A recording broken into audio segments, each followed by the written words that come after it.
croître en Jésus-Christ par la compréhension de la bonne nouvelle, par la compréhension de l'évangile. Quel évangile? L'évangile de Christ.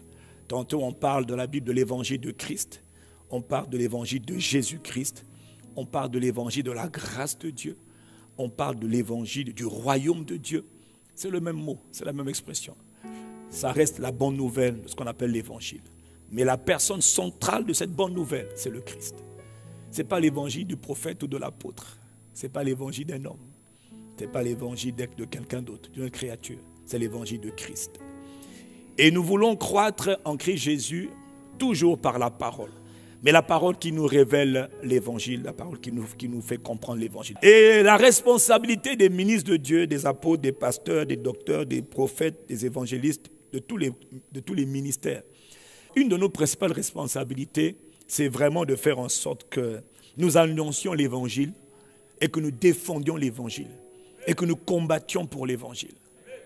Quel évangile? L'évangile du Christ. Ça veut dire quoi l'évangile? Ça veut dire la bonne heure.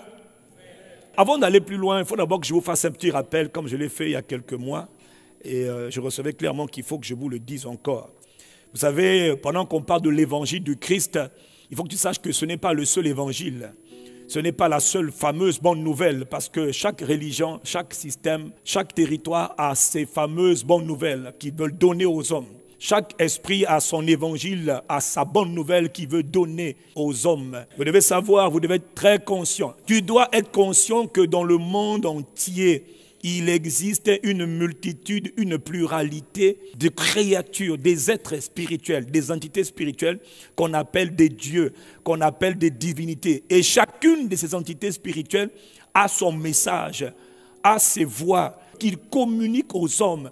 Chacune des entités qu'on appelle des divinités ou des dieux veut que les hommes se tournent vers elles. Deutéronome 10, verset 17, il est écrit « L'Éternel, votre Dieu, est le Dieu des dieux, le Seigneur des seigneurs, le Dieu fort et redoutable, qui ne fait exception de personne et qui ne reçoit pas des cadeaux. » C'est-à-dire, on ne peut pas le corrompre.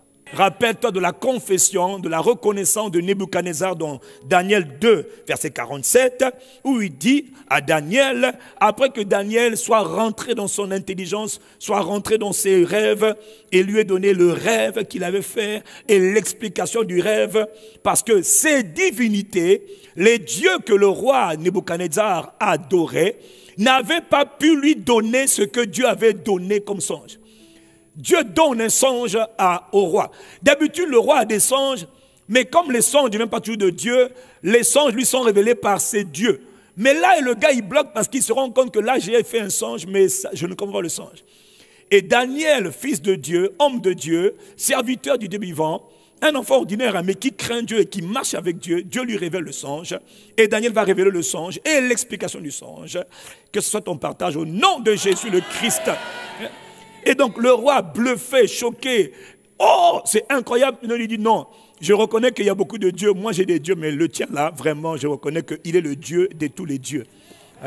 Et le Seigneur des rois. Donc il vient de placer le Dieu de Daniel au-dessus de toutes les divinités qui étaient connues dans l'empire babylonien. Et je peux te dire qu'il y en avait des milliers qui étaient adorés, des milliers qui étaient célébrés. Dans Jérémie 11, verset 13, il est écrit à propos de Juda, « Tu as autant de dieux que de villes, ô Juda. » Juda, c'est un territoire. C'est fait partie d'un grand territoire en Israël, d'une tribu d'Israël. Donc c'est comme une province, c'est comme un département. Il dit, « Tu as autant de dieux que de villes, ô Juda. » Imagine, il y a un pays avec des provinces. Bon, on va par exemple parler Kakato, c'est un pays. Voilà. Et puis dans le pays Kakato, maintenant tu as une ville qu'on appelle Toto. Et dans la ville, là, il y a beaucoup de quartiers, il y a trop de choses. Il dit, mais dans cette ville-là, dans ce pays, mais il y a partout maintenant, vous avez trop de dieux. Il y a une divinité par ville. Chaque ville a sa divinité. Maléfique, hein? Il dit, chez toi, il y a autant de dieux que de villes. C'est-à-dire, de la même manière que dans le monde naturel, il y a des maires ou des gouverneurs. Chez nous, on peut appeler préfet dans le monde naturel. Mais le naturel est contrôlé par le spirituel. De la même manière, il y a autant de dieux. Donc, il y a chaque ville a son patron, sa divinité. Et il dit, autant Jérusalem a des rues, autant vous avez dressé des autels aux idoles. Des autels pour offrir de l'encens. Donc il dit, non, chaque rue là, on a établi des autels. des stèles, des pierres sacrées. Ça veut dire qu'on peut avoir une ville avec beaucoup de rues ou de ruelles. Et à chaque ruelle, là, on fait un bâtiment. Et le bâtiment, là, on dit, oh, c'est un bâtiment, c'est culturel. Mais culturel, là, en fait, c'est un mot caché pour expliquer un principe spirituel. Qu'en vérité, ce monument-là, c'est un hôtel. Donc, c'est une porte pour les esprits d'entrer et sortir. Et de remplir nos territoires. C'est comme un portail, en fait. Un portail entre le monde visible et le monde invisible. Un point de connexion, un point d'interaction. Tu places ce truc-là, là. Ils peuvent venir arriver, ils peuvent oppresser les gens, ils peuvent voler des vies, ils peuvent détruire, ils peuvent tuer, selon le type d'esprit qu'on a invité. Là, tu penses que tout est culturel. Non, tout est spirituel. Il est écrit dans Galates 3, verset 22, version français courant. L'Écriture a déclaré que le monde entier est soumis à la puissance du péché.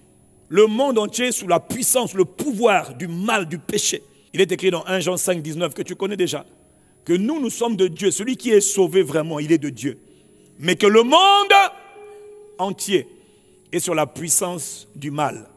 Dis avec moi, le monde entier. Donc ce n'est pas un pays en particulier. Ce que je viens de décrire existe dans le monde entier. Va en Asie, va en Amérique, va en Europe, va en Afrique.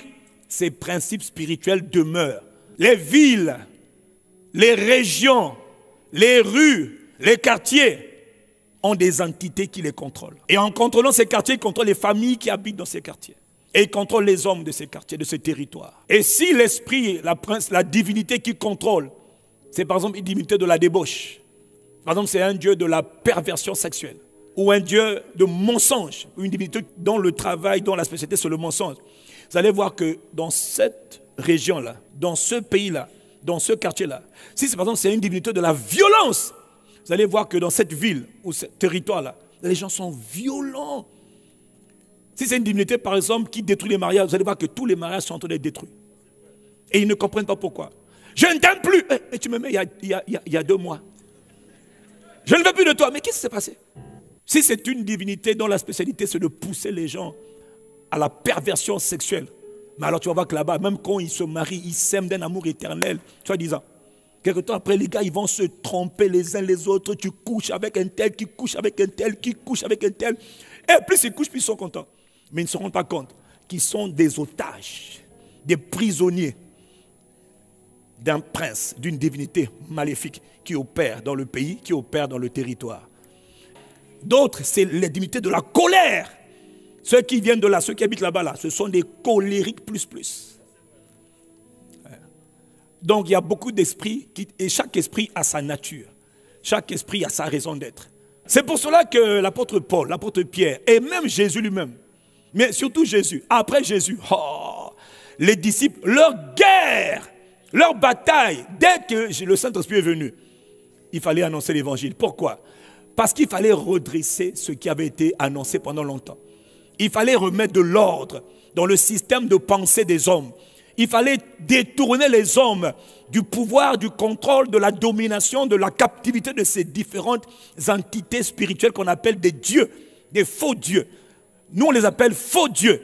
Mais ce sont des divinités réelles, avec du pouvoir, de la puissance, de l'autorité, oui, bien sûr. Voilà pourquoi quand tu vois les écrits, les épîtres, où les apôtres passent leur temps à redresser, à recadrer, à enseigner la vérité. Sinon les gens sont perdus parce que chacun doit défendre sa bonne nouvelle. Et la bonne nouvelle est toujours liée à une entité spirituelle. La bonne nouvelle vient pour parler de l'entité spirituelle, donc d'une divinité. Donc quand Paul lui vient parler de sa bonne nouvelle, son message, il explique par exemple aux Colossiens, comme on a déjà vu plusieurs fois, lui son travail c'est de défendre l'évangile de Christ. Et il vient repositionner Christ dans la compréhension des gens. Parce que les gens à qui il parle ont beaucoup de croyances. Ah oui, il y en a qui croient aux ancêtres. Que les ancêtres te soutiennent. Que les ancêtres te protègent. C'est sa croyance. Donc lui, il vient défendre l'évangile des ancêtres. Maintenant, après, il peut mélanger avec le Dieu vivant. Il peut mélanger avec les idoles. C'est compliqué. C'est-à-dire, il y a beaucoup de mélanges. Hein. Au point que toi-même, tu te demandes, finalement, je n'ai rien compris. Que faut-il croire finalement? Qui nous protège? Dieu? Les ancêtres? Les morts? Les objets? Qu'est-ce qui me protège alors? Prends seulement tout. Prends tout là. Mélange. Ok. Donc j'ai les nganga, les bangkok, j'ai les fétiches, j'ai les amulettes, j'ai les bragues, j'ai les bracelets. J'ai aussi... et bon, ok, on va parler là-bas. Et puis après, j'ai aussi des prières. J'ai des livres. Et Paul leur dit dans Colossiens 1, verset 7, il vous explique que le Fils est l'image du Dieu invisible, dit Amen.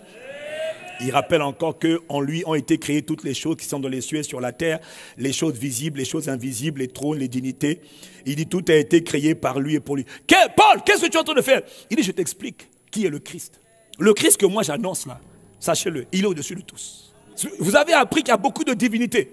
Et en parenthèse, il le fait parce qu'il y avait des faux enseignants, des faux docteurs, et il y en a encore beaucoup aujourd'hui, qui égarent les gens dans des choses bizarres que personne ne comprend, en faisant croire que non, il faut aller chez quoi, un tel, entre les fétiches. Non, il y a trop de choses. Vraiment, on vous aime là, mais vous devez vous repentir, quoi.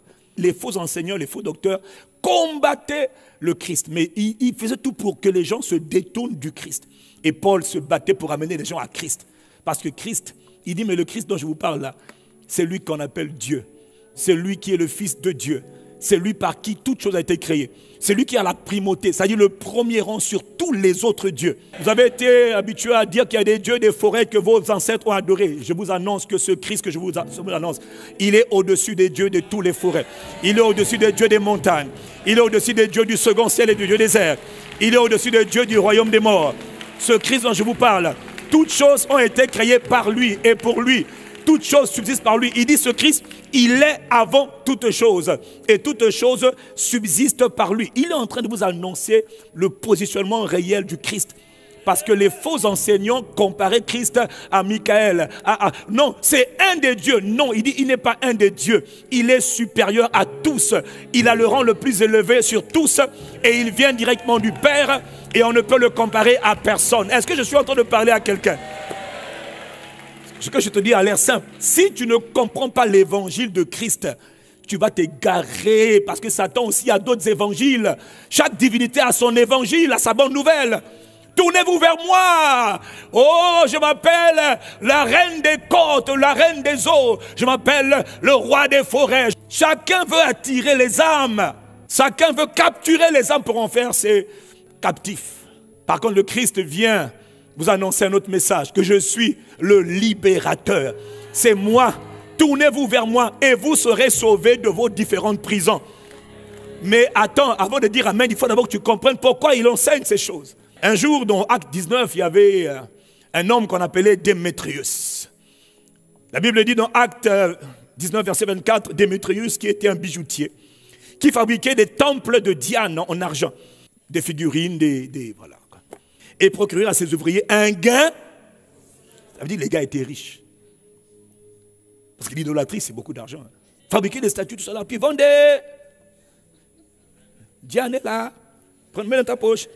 Imagine qu'on en fasse 1 milliard, puis on distribue dans le monde entier. Hein? C'est du business, frère. C'est nous là qui sommes trop simples. Et puis alors, le gars, il s'est fâché. Donc, il a convoqué une révolte. Il a provoqué une émeute. Révolte à Éphèse. Il est rassemblé avec ceux du même métier. Il dit, oh homme, dis avec moi, oh homme. Vous savez que notre bien-être, notre prospérité dépend de cette industrie. C'est un business, frère. Verset 26. Et vous voyez et vous entendez que non seulement à Éphèse, la capitale, mais dans presque toute l'Asie, ce Paul-là, a persuadé, a détourné une foule de gens. Je prie que Dieu nous aide à faire la même chose. En disant que les dieux, les divinités, faits de main d'homme, ne sont pas des divinités. Oh. Mais nous, on nous a toujours dit depuis que nous sommes nés que ça, ce sont des divinités. Et que cette version miniature représente la divinité. Il dit maintenant, ce Paul-là a persuadé une foule de gens. Power! Ah, Paul! Non, que Dieu bénisse ses serviteurs. Ah, et que Dieu suscite encore d'autres évangélistes. Je prie même qu'aujourd'hui, je sens même qu'avant la fin de ce culte-là, il va y avoir quelqu'un qui va être oint. Je l'annonce déjà. Hein. Il va y avoir quelqu'un qui va être oint d'une onction pour évangéliser, mais dans une dimension que tu n'as jamais imaginée. Hein, tout à l'heure. Je l'annonce avant que Dieu le fasse. Quand ça va venir, tu vas savoir que j'avais parlé de la part du Seigneur. Hein.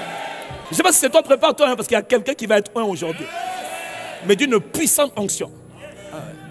Il y a quelqu'un sur qui va descendre une puissante onction pour faire ce travail d'évangélisation. Ouais, je le sens. Je l'entends, je le perçois dans mon esprit. Est-ce que je peux continuer? Il dit le danger de ce que Paul est en train de dire là, c'est que non, ce n'est pas seulement que notre industrie ne tombe en discrédit, c'est-à-dire la faillite. Paul est en train de bousiller notre business. Mais encore que le temple de la grande déesse, la divinité qu'on appelle Diane, ne soit tenu pour rien. Et que la majesté même de celle qui est révérée dans toute l'Asie et dans le monde entier ne soit... Donc il parle d'une divinité qu'on appelle Diane ou encore Artémis. Là il te parle d'une divinité féminine, puissante, qui est adorée, qui emmène l'adoration des hommes. Et Paul va là-bas à Éphèse, la capitale même de l'Asie mineure. Et il prêche l'évangile, il prêche le Christ, il prêche le Christ, il prêche tellement le Christ. Et le Christ démontre, c'est là à Éphèse qu'il est écrit, Dieu faisait des miracles extraordinaires par les mains de Paul. Et des miracles et des prodiges par des mains de Paul. Au point qu'on prenait même les mouchoirs, tellement il y avait une grande gloire que transportait Paul. C'est-à-dire Jésus est allé là où il y avait les ténèbres là-bas. Il a saccagé les œuvres de Diane. Il chassait les gens étaient délivrés. Même les sorciers les plus puissants d'Éphèse. Il lui dit, papa. Voilà mon livre. Depuis que je suis né, maintenant j'ai 80 ans, je te le donne. Je brûle, j'emmène les fétiches, j'emmène tout. Ils sont... Hey! Il y a eu une campagne de réveil. Que Dieu nous fasse grâce. Une campagne d'évangélisation intensive qui a commencé à Éphèse et qui s'est répandue comme de la poudre, comme un feu dans toute l'Asie. Paul a bouleversé un homme a bouleversé toute une région en amenant la bonne nouvelle de Jésus-Christ. Chacun avait son évangile. Diane avait son évangile. Diane avait sa bonne nouvelle. Paul est venu bousiller la bonne nouvelle pour imposer une autre nouvelle, celle de Christ Jésus. C'est Paul qui leur a dit, vous savez qu'il y a beaucoup de divinités, c'est vrai. Mais il y en a un qui vient du ciel. On l'appelle le Christ. Il est en vous les sentiments qui étaient en lui. Il s'est livré, il s'est dépouillé, il s'est humilié lui-même en se rendant serviteur et jusqu'à la mort sur la croix. Il dit c'est pourquoi celui que je vous annonce, Dieu, créateur des cieux et de la terre, là, lui a donné le nom qui est au-dessus de tous les noms. Et il le dit à des gens qui ont une culture païenne. C'est à eux que Paul est en train d'expliquer l'évangile. L'évangile de qui? De Jésus-Christ. Dieu lui a donné le nom qui est au-dessus de tout nom, afin qu'au nom de Jésus, il parle à des païens, il parle à des nouveaux croyants, donc qui étaient entourés d'un monde de plusieurs divinités. Est-ce que je parle à quelqu'un? Donc il doit leur démontrer que vous n'avez pas de problème. Votre problème c'est de connaître le véritable, connaître le vrai, connaître l'unique, connaître le chemin, la vérité et la vie. Je vous l'annonce, son nom a été élevé au-dessus de tous les noms. Et en ce nom-là, le nom de Jésus, tout genou va fléchir dans les cieux, sur la terre et sous la terre. Et tout au long, lui donnera gloire. Il dit, son nom est suffisant pour vous sauver.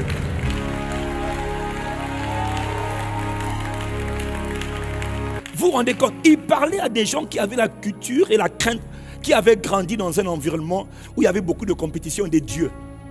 Il dit, je vous annonce que le Dieu des dieux, c'est lui. Le Dieu des cieux, c'est lui. Le Dieu véritable, c'est lui. Paul l'a fait. D'abord avant Paul, Pierre l'a fait. Jean l'a fait. Paul l'a fait. Tous les disciples ont fait la même chose. Défendre l'évangile. Ramener les hommes des cœurs au Dieu vivant et véritable. Le Père, le Fils, Jésus le Christ et son Esprit, le Saint-Esprit. Quelqu'un me donne un bon amen. Personne ne peut grandir en Christ s'il ne connaît pas l'évangile du Christ. On a beaucoup de gens aujourd'hui qui sont sauvés mais qui ne connaissent pas l'évangile. Et tu as tellement grandi dans les mangangas, dans les familles où on adorait les bois, les arbres, on adorait les cimetières, on adore la terre, on adore la mer, on parle à la mer, on fait tout que tu es perdu. Tu ne connais pas le message. Or, le problème, c'est que quand Dieu vient sauver les hommes, il vient avec un message. Quand eux aussi ils viennent tourmenter les hommes, ils viennent avec leur propre message. Donc, c'est message contre message. Et chaque entité, chaque divinité doit démontrer son message. Voilà pourquoi dans Colossiens 2, il dit, en lui, vous avez tout pleinement. Il est le chef de toute autorité, de toute domination. Il dit en lui. À chaque fois, il dit en lui. Dis Amen. Oh. C'est-à-dire, tu as le Christ et c'est suffisant. Tu as le Christ et c'est tout. Tu n'as plus besoin d'avoir des artifices de Dieu, de statuettes et d'amulettes. Non, de choses. Tu n'as besoin de rien. Tu n'as besoin que d'une seule personne. C'est le Christ et il vient habiter en toi par son esprit. Et il doit changer ta manière de penser. Il doit renouveler ton intelligence. Il doit te donner sa parole, son évangile, sa bonne nouvelle. Si tu n'as pas sa bonne nouvelle, Tu vas venir à l'église comme beaucoup là. On vous voit là. Tu viens à l'église, tu es un dimancheur, même si tu es un mercredi soeur, même si tu es un vendredi soeur, maintenant tu fais les nuits de prière, ça ne veut rien dire. On te dit prière, oui, mais le problème c'est que prier sans la parole, ça ne marche pas. Parce qu'avant que tu pries, il faut d'abord qu'on te donne la parole. Donc on multiplie les temps de prière, mais bon, ça ne change pas. Parce que tu crois que prier c'est prier. Non, prier c'est la parole. Prier c'est parler à Dieu. Or on ne parle pas à Dieu un langage qui est différent de celui de Dieu. Dieu a son langage. Son langage c'est sa parole. Donne-lui sa parole, il t'écoute et il s'agrée. Donne-lui son langage, écoute, et j'écoute quoi? Oh, regarde mes pleurs, il ne regarde pas les pleurs. Regarde, j'ai mal, il ne regarde pas ta douleur. Il sait que tu as mal, mais il faut que tu lui parles sa parole.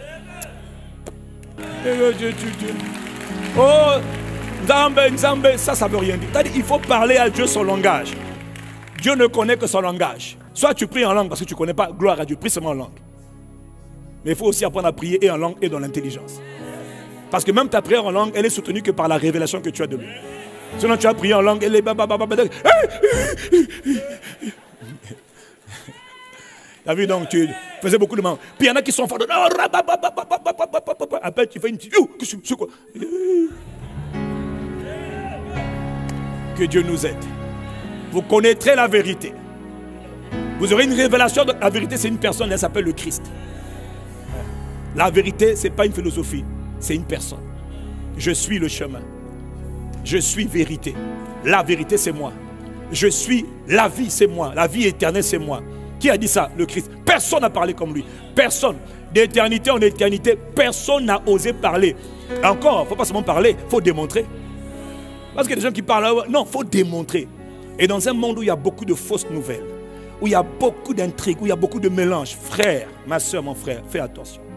Mon fardeau à moi, c'est de t'emmener dans la simplicité du Christ, dans le message authentique. Sinon, tu vas t'égarer, tu vas te faire avoir. Satan fait tout pour t'avoir. Ne pense pas que la semaine dernière, quand tu es tombé, tu es sauvé, tu es délivré, tu es content, frère. Quand il t'a raté la semaine dernière, il te dit, aïe, j'ai perdu du terrain. Mais lui, comme il est combattant jusqu'à la mort, jusqu'à ta mort, il va te combattre. Ne pense pas que Satan est là pour dire, je l'ai perdu, c'est fini. Oh là là les gars, oh là là là là, ça ne va jamais arriver. Lui, il est, on l'appelle l'accusateur. Hein. C'est un assassin. C'est un destructeur. Hein. Jésus a dit c'est un voleur. C'est un destructeur et c'est un tueur. Donc il n'a pas atteint sa cible. Il peut t'oppresser pendant 5 années. 5 années de liberté t'a laissé. 5 ans plus tard, c'est comme s'il était réactivé. C'est pour ça que des fois tu sens qu'il y a des saisons où tu passes par des temps difficiles. Mais j'étais bien avant, mais là, c'est dur depuis quelque temps. Oui, c'est une saison. C'est comme un portail a été ouvert. Et il te bombarde de tous côtés. Ça peut être ta santé. En même temps, c'est le travail. En même temps, c'est les enfants. En même temps, c'est... Mais qu'est-ce qui m'arrive? C'est bizarre. C'est comme Job. Mais qu'est-ce qui m'arrive? Il y a un portail qui a été ouvert. Il y a une fenêtre qui a été ouverte pour te tourmenter, te voler, te tuer. Tu dis, mais j'étais tranquille. Oui, mais tu sais que parfois, c'est pour ça qu'il ne faut pas aimer la tranquillité. Il faut aimer la prudence. Il faut être en mode veille. Il a dit veiller et prier. Oh, toi, quand ça allait bien, les prières du vendredi, oh là là. Prière du vendredi, la nuit, on prie. Non, non, moi j'ai sommeil. Continue de dormir. Dors même bien, dors bien. Un jour, tu vas te réveiller. Et nous, on sera déjà là. Il y a des prières qu'il faut faire aujourd'hui, qui vont t'aider demain. Je le dis parce qu'il y en a qui dorment beaucoup là. Le sommeil est tellement profond. Il faut dormir. Continue. Il y en a même qui viennent. Je viens seulement dormir. Dors, dors, il faut dormir. Jésus a dit veiller et prier. Toi, tu dis je dors, puis je me repose. Il faut continuer. Ok. Dis avec moi l'évangile. Il y a un message, mes frères, mes sœurs, que le monde entier a besoin de comprendre. Mais est-ce que tu as compris l'évangile? Est-ce qu'on t'a donné le message? Est-ce que tu as bien compris le message? Est-ce que tu as étudié le message? Est-ce qu'il a pénétré ton cœur? Est-ce qu'il demeure en toi le message? Notre drame, c'est que le message ne demeure pas en nous. Ce qui demeure en nous, ce sont les chants, les danses, mais pas le message. Est-ce que je suis en train de parler à quelqu'un?